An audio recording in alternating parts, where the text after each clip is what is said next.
kita akan mereview dan mempelajari terkait dengan bagaimana gizi pada diabetes mellitus khususnya tipe 2. Kan ini review sedikit terkait dengan diabetes mellitus itu apa sih? Jadi definisinya berbagai macam reference mengatakan ya suatu penyakit metabolik yang ditandai dengan kadar glukosa darah yang meningkat ya. Kemudian hal ini disebabkan oleh kelainan pada sekresi insulin atau tubuh tidak mampu membuat cukup insulin atau cukup insulin tapi tubuh bermasalah dalam menggunakannya atau biasa disebut resistensi insulin atau keduanya.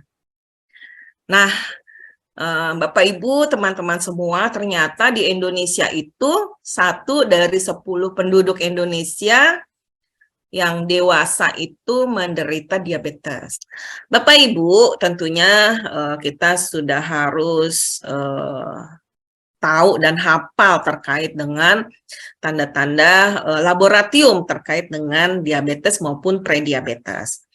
Di sini apabila diabetes ya HbA1c itu lebih atau sama dengan 6,5 ya, kemudian gula darah puasa lebih sama dengan 126 dan gula darah 2 jam setelah makan ya lebih sama dengan 200. Nah, ini sudah terdiagnosis diabetes berdasarkan konsensus terakhir 2019. Kemudian prediabetes ya 5,7 sampai 6,4 ya untuk HbA1c.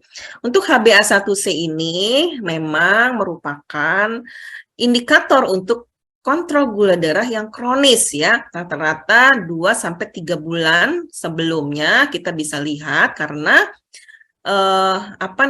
pasien-pasien yang tidak terkontrol ya biasanya tandanya indikatornya adalah HbA1c-nya yang tinggi begitu. Kemudian gula darah puasa untuk prediabetes 100 sampai 125, kemudian 2 jam setelah makan 140 sampai 199. Nah, yang di bawah adalah normal ya. Nah, ini presentasi komplikasi dari diabetes menurut Kemenkes ya bahwa 30% itu penyakit jantung, komplikasi dari diabetes.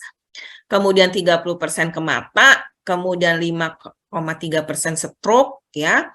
Sumbatan pembuluh darah misalnya di kaki ya 15% dan paling banyak adalah nefropati yaitu penurunan fungsi ginjal sebanyak 50% ya.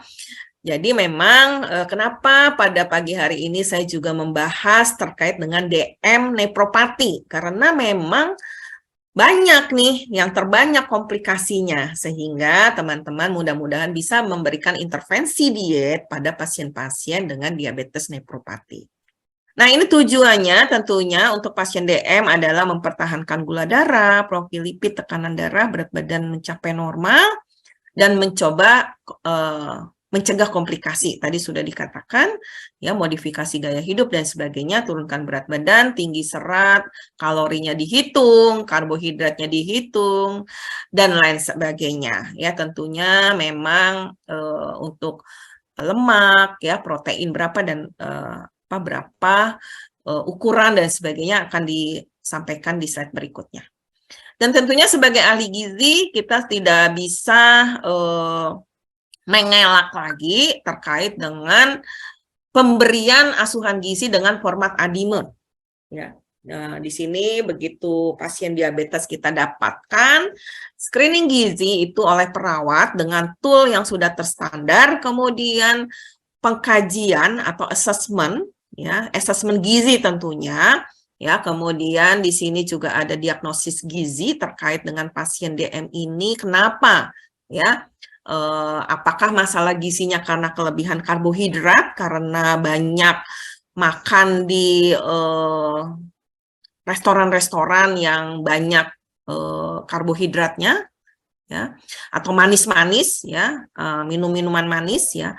Kira-kira seperti itu. Kemudian membuat intervensi gizi yang terdiri dari care plan dan intervensi itu bisa diimplementasi, bisa dilakukan oleh pasien dan biasanya intervensi ini tentunya merujuk kepada kebiasaan makan pasien, asalnya dari daerah mana, ya, sesuaikan dengan kebiasaan makan, kesukaan, apa yang dia bisa makan, ya, dan tentunya kita akan menghitung dengan pakem-pakem atau aturan-aturan yang sudah terstandar.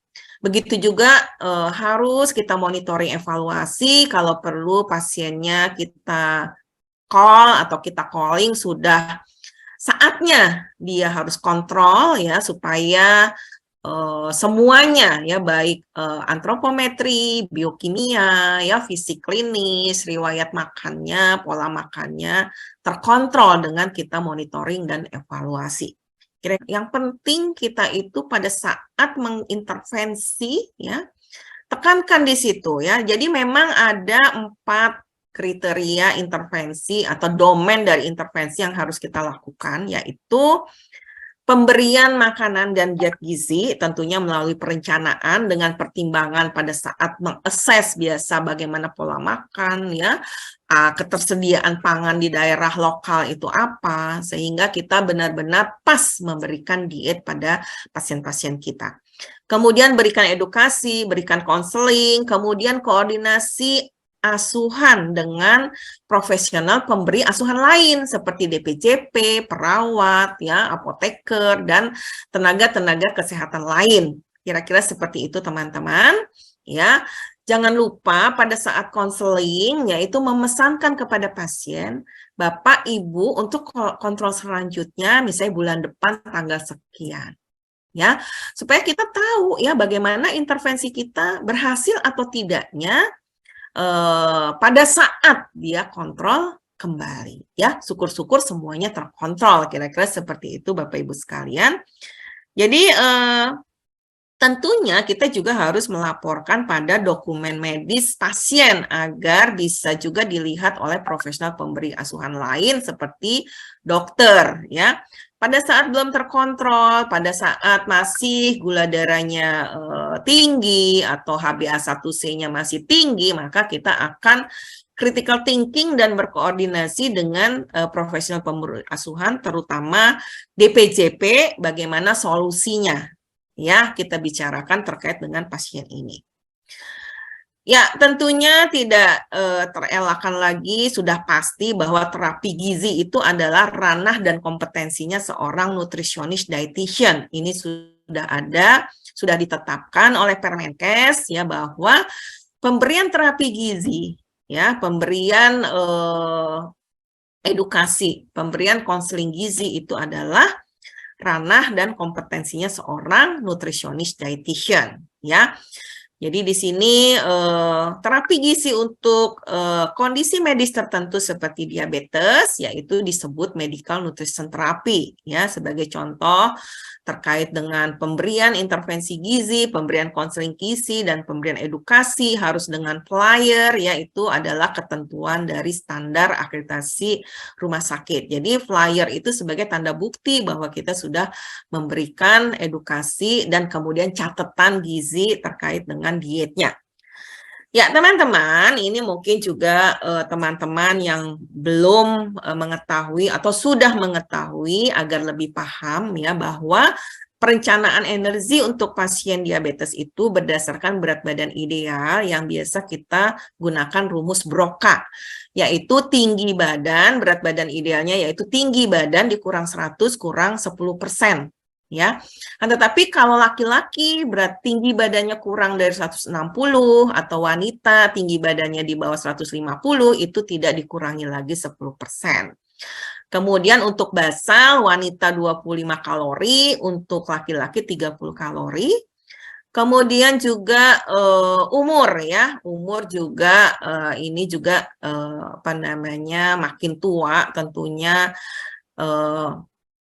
berkurang ya, baik aktivitasnya maupun basal metabolismenya berkurang, sehingga untuk lansia misalnya 60 tahun ke atas ya sampai 69 itu dikurangi 10% dari basal metabolisme yang kita sudah hitung tadi ya. Kemudian juga aktivitas istirahat 10% ditambah ya, aktivitas ringan ditambah 20%, sedang 30% dan berat 50% dari basal ya. Sebagai contoh misalnya kuli bangunan ya, itu tentunya bekerja berat ya, tentunya itu kalorinya menjadi bertambah banyak kebutuhannya, kira-kira seperti itu. Nah, apabila misalnya pasiennya underweight atau malnutrisi ya, atau misalnya obesitas, maka kita juga akan mengurangi atau menambah. Kalau kurang gizi ditambah, kalau kelebihan gizi dikurangi ya dari basal metabolisme yang sudah kita hitung di atas tadi. Kemudian faktor stres, maksudnya ini penyakit penyerta ya, misalnya dia ada infeksi, seperti contohnya waktu kemarin ada pasien diabetes COVID ya. Pasien diabetes dengan luka gangren misalnya. Nah, itu kita akan menambah ya faktor stres dari basal metabolisme ditambah 20-30%. Kemudian tadi ibu hamil juga kita harus tambahkan ya untuk perkembangan janinnya. Kemudian juga ibu menyusui juga kita juga akan tambahkan dari kebutuhan basal metabolisme. Kira-kira seperti itu, saya yakin semua ahli gizi sudah bisa menghitungnya dengan tepat sehingga gula darah pasien-pasien kita bisa terkontrol. Nah, bagaimana kalau DM nefropati? Ya, mungkin sedikit harus dimodifikasi terkait dengan protein intake-nya teman-teman ya. Jadi protein intake pada pasien DM nefropati itu dihitung ya berdasarkan kebutuhan kurang lebih 0,8 gram per kilogram berat badan idealnya. Ya, kalau misalnya DM tanpa nefropati kan langsung kita misalnya berikan 15% dari total kalori yang tadi sudah kita hitung. Tapi kalau DM nefropati kita hitung ya 0,8 gram per kilogram berat badan ideal. Kira-kira seperti itu, jadi biasanya dapatnya nggak bisa 15%, sekitar 9-10% dari total kalori. Kemudian juga perhatikan lemak, ya, kita jangan banyak-banyak yang lemak jenuh, yang lemak tidak jenuh yang kita utamakan. Kemudian kalau DM nefropati juga bisa kita hitung langsung, ya, sekitar 30 kalori sampai 35 kalori, kalau lansia 30 kalori, kalau misalnya tidak lansia 35 kalori. Jadi berdasarkan berat badan ideal. Misalnya berat badan idealnya 60, ya langsung dikasih kali 35. Nah, itu bisa karena sudah melalui penelitian-penelitian yang panjang. Kira-kira seperti itu. Kemudian untuk garam perlu perhatian khusus. Di sini sesuai dengan anjuran DASH diet ya. 1.500 sampai 2.300 gram per hari. Begitu juga karbohidrat, kita juga usahakan kita berikan karbohidrat yang kompleks.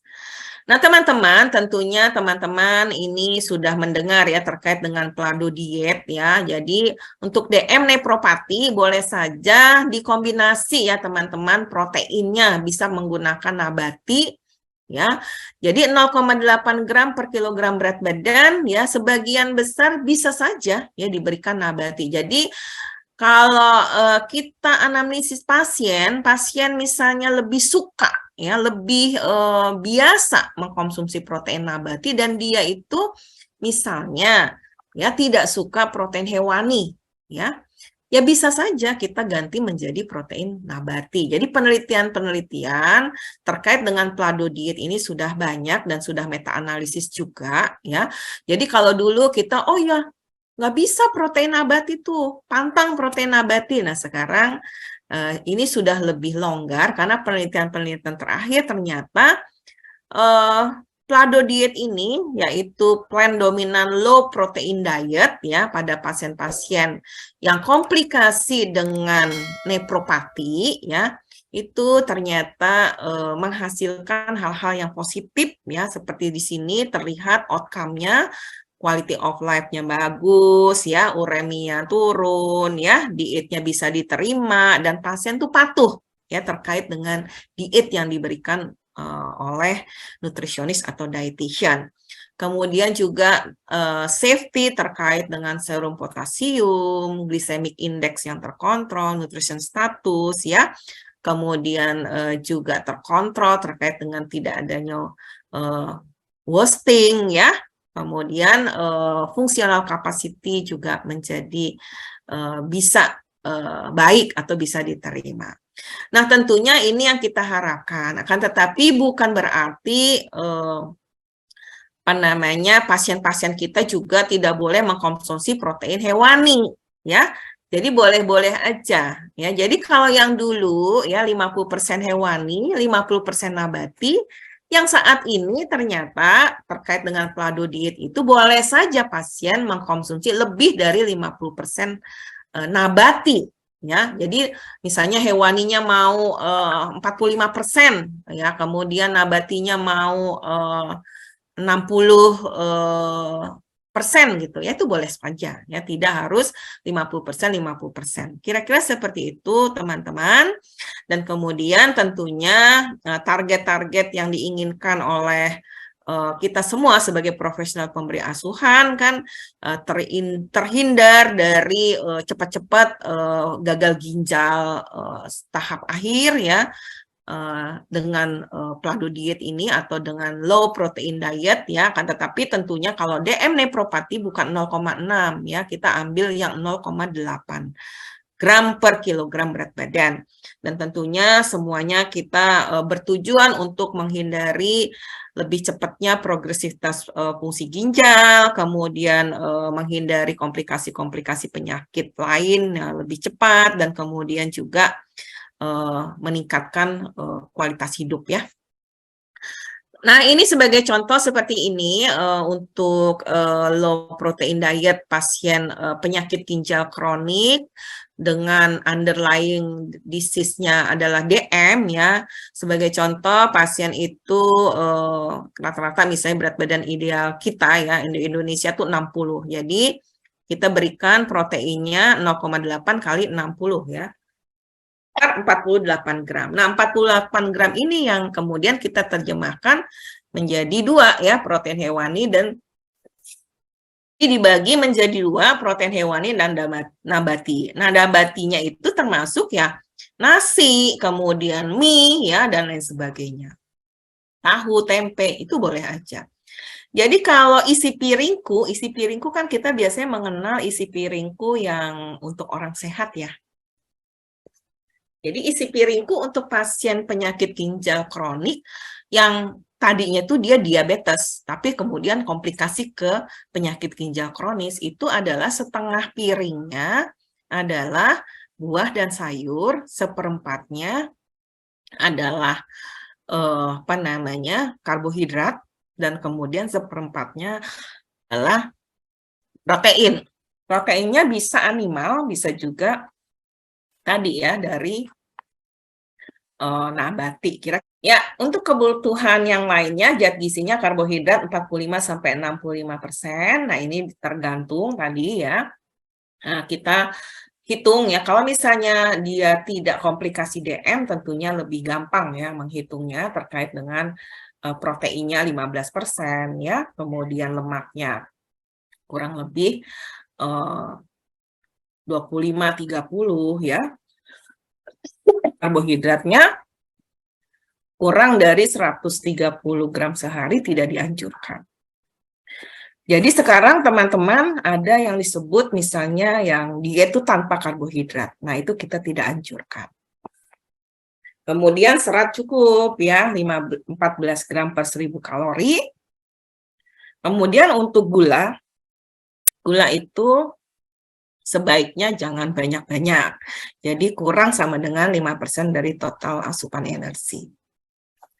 Nah, distribusinya 3 kali makan besar, 2 kali snack. Kira-kira seperti itu.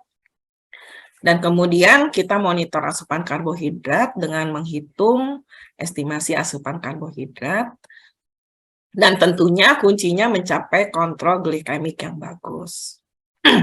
Untuk kebutuhan zat gizi ini proteinnya 10-20% ya. Kemudian ini lemak ya. Kemudian asupan kolesterol kurang dari 200, kemudian untuk natrium perlu dibatasi. Nah, ini pembagian porsi makan 25% pagi hari dari total kalori, siang 30%, malam 30%, dan makanan selingan 2 kali sekitar 10-15%. Nah, terkait dengan indeks glikemik seperti apa? Nah, indeks glikemik ini juga perlu diperhatikan ya, teman-teman ya. Ya, jangan sampai kita memberikan pasien-pasien yang indeks glikemiknya tinggi ya. Jadi indeks glikemik harus juga diperhitungkan ya, teman-teman mungkin sudah mengetahui bahwa indeks glikemik ini adalah kecepatan peningkatan gula darah terkait makanan yang kita konsumsi ya. Jadi dibandingkan dengan indeks glikemik dari gula. Baik, ini respon gula darah itu yang dikonsumsi dibandingkan respon glukosa bisa dibagi menjadi glikemik yang rendah ya, itu nilainya 0 sampai 55, kemudian moderate 56 sampai 69 dan glikemik indeks yang tinggi lebih dari 70. Akan tetapi tidak hanya sekedar indeks glikemik, teman-teman juga harus memperhitungkan glycemic load atau beban glikemik ya. Jadi teman-teman tentunya harus diperhitungkan 3J itu ya. Jadi dipertimbangkan jadwal, jenis, jumlah selain juga indeks glikemik dan glycemic load ya. Nah, beban glikemik ini ya, adalah bisa diprediksi terkait peningkatan gula darah dari berbagai jenis makanan dan jumlahnya.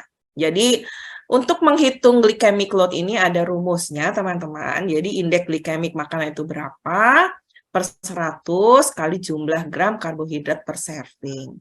Disebut rendah apabila kurang sama dengan 10, menengah 11-19, dan tinggi lebih sama dengan 20. Ya, sebagai contoh ini, jadi ada dua sajian di sini yang menyajikan hampir mirip ya buahnya tapi berbeda, terus kemudian mungkin minumannya juga berbeda, yang satu mungkin teh, yang satu jus buah ya, kemudian sama-sama susu, ini beda ya indeks glikemiknya dan glycemic load-nya. Nah, kita pilih yang glycemic load-nya rendah. Kira-kira seperti itu, teman-teman. Nah, ini sebagai ilustrasi terkait dengan kenapa kita harus juga mengetahui indeks glikemik dan beban glikemik. Jadi, jenis-jenis sirup, soft drink. Kenapa kita hindari ya? Kita edukasi untuk menghindari. Karena indeks glikemik dan beban glikemiknya tinggi. Nah, kenapa kok buah juga kita harus batasi, jangan semau-maunya dimakan. Ada ukuran rumah tangganya.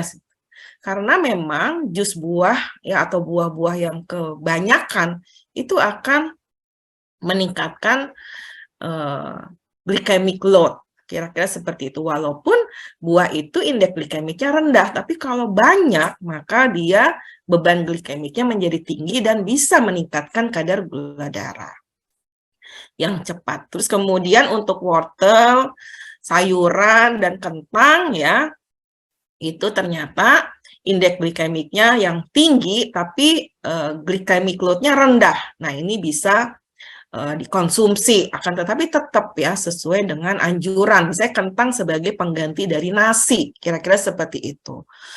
Nah, ini sebagai pertimbangan selain kita harus memberikan pasien DM itu 3J tadi, jumlah, jadwal, dan jenis makanan.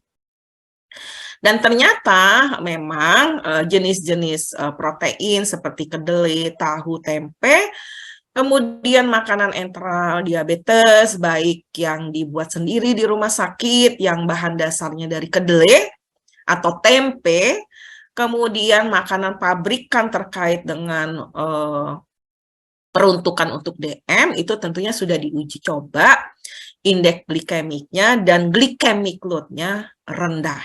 Ya, jadi jenis-jenis protein itu indeks glikemiknya maupun glycemic load-nya rendah. Nah, ini bisa dikonsumsi dengan batasan-batasan tertentu.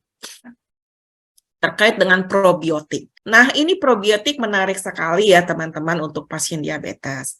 Ternyata saya membaca beberapa referensi, kemudian penelitian meta-analisis, Probiotik itu ternyata berperan dalam menurunkan kadar gula darah dan HbA1c sehingga bisa kontrol yang maksudnya kontrolnya itu bisa jangka panjang begitu ya. Nah, ini beberapa penelitian mengatakan bahwa probiotik itu memiliki efek terkait dengan penurunan glukosa darah untuk penyandang DM tipe 2. Efeknya terlihat lebih kuat ya pada pasien diabetes yang tidak terkontrol dan tentunya tidak dengan terapi insulin. Tetapi penelitian lain saya membaca ya ada 2 kelompoknya pasien prediabetes. Yang satu diberikan DAS diet, yang satu juga DAS diet, tapi DAS dietnya itu ditambah dengan probiotik. Ternyata gula darahnya ya dan HbA1c-nya lebih baik yang menggunakan probiotik. Kira-kira seperti itu, teman-teman. Nah, ini menarik untuk diketahui. Nah, yang terpenting teman-teman terkait dengan pasien DM ini ya, untuk tentunya memonitor, mengevaluasi apakah pasien ini target intervensi kita tercapai ya. Maka kita juga harus mengetahui kriteria yang tercantum di depan ini, bagaimana kadar gula darah puasanya, ya, gula darah 2 jamnya, HbA1c-nya, apakah terkontrol baik, sedang ataupun buruk. Ya, kemudian juga tidak kalah pentingnya kita juga harus monitor kadar lipida darah, kolesterol, ya, LDL, ya, kemudian trigliserid, kemudian indeks massa tubuh, ya, kemudian tekanan darah. Tadi di depan sudah dikatakan bahwa kunci-kuncinya pada saat pasien diabetes berkunjung kepada kita, ya, jangan lupa nih, kita juga harus ikut memonitoring baik antropometri, ya, antropometri itu IMT. Kemudian laboratorium biokimia, yaitu seperti yang tadi disebutkan, gula darah, profil lipid, dan kemudian juga HbA1c, ya, untuk gula darahnya. Kemudian fisik klinis tentunya juga jangan sampai terlihat misalnya penumpukan lemak di berbagai tempat ya atau di perut dan sebagainya yang menandakan itu juga indeks massa tubuh tinggi. Nah, itu kita harus juga perhatikan. Kemudian pola makan atau riwayat makan, ya, apakah 3J-nya itu sudah tercapai, ya. Tentunya kalau 3J sudah tercapai, ya, kemudian kalori intake tercapai, indeks massa tubuh tercapai, tekanan darah juga baik, ya, maka tentunya pasien-pasien ini harus kita puji, ya. Kita acungkan jempol bahwa mereka bisa termotivasi dan comply terkait dengan diet dan kemudian obat dan lain sebagainya. Jadi ini sebagai pegangan mungkin teman-teman, Bapak Ibu sekalian, bagaimana kita menilai pasien kita baik, apa oke, sedang ya, atau misalnya buruk, masih buruk.